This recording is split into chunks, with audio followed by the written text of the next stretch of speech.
এই প্রশ্নগুলো থেকে দেখলেই বোঝা যায় যে এরাই একদিন এদের মতনই সারা বাংলাদেশে ছড়িয়ে ছিটিয়ে থাকা লক্ষ লক্ষ ফারজানা, ইফরাজ, সাথী, সাবিনা, সবাই এরা ইনশাল্লাহ একদিন বাংলাদেশকে নেতৃত্ব দিবে। কাজেই প্রিয় বন্ধুরা, প্রিয় ছোট বন্ধুরা, তোমাদেরকে প্রাণ ঢালা অভিনন্দন, অসংখ্য শুভেচ্ছা। তোমরাই হচ্ছ আগামীর বাংলাদেশ, ভবিষ্যৎ বাংলাদেশ।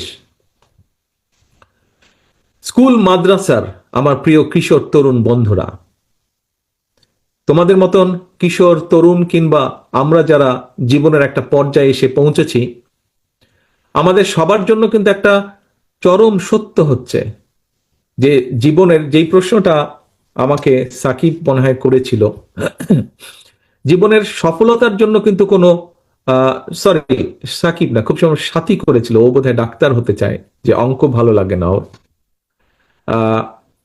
তার উত্তরে যদি আবারও বলতে হয় যে জীবনের সফলতার জন্য কিন্তু কোনো শর্টকাট, কোনো পন্থা নেই। কাজেই এখন তোমাদের হাতের কাছে হয়তো নানা রকম ইলেকট্রনিক্স গ্যাজেট থাকে, বিভিন্ন জনের হাতে স্মার্টফোন, ল্যাপটপ, ট্যাবলেট, ফলে প্রয়োজনীয় বা অপ্রয়োজনীয় নানা কিছু অনেক সময় দেখতে দেখতে সময় অপচয় হয়ে যায়। এবং এসব কারণে কিন্তু খেয়াল করেছি আমরা অনেকেই যে অনেকের পড়াশোনার মনোযোগও নষ্ট হয়ে যায়।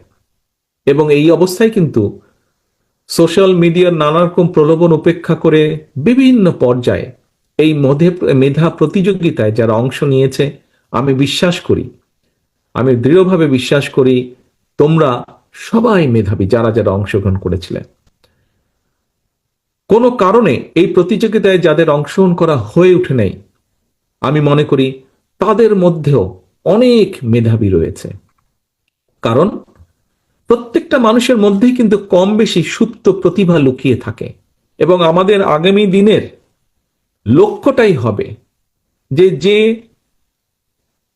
কেরাত প্রতিযোগিতায় ভালো তাকে বের করে নিয়ে আসা, যে হাদিসে ভালো তাকে বের করে নিয়ে আসা, যে অঙ্কে ভালো তাকে বের করে নিয়ে আসা, যে খেলায় ভালো তাকে বের করে নিয়ে আসা, এরকম সব প্রতিভাগুলোকে ধীরে ধীরে বের করে নিয়ে আসা এবং সুপ্ত প্রতিভা বিকাশের পথকে উন্মুক্ত করে দেওয়া।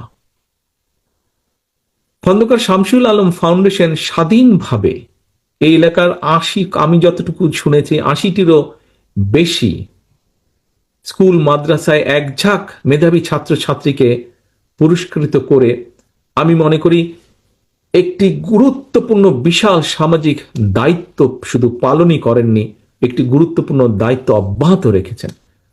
আমি মনে করি আমাদের এরকম আরো বহু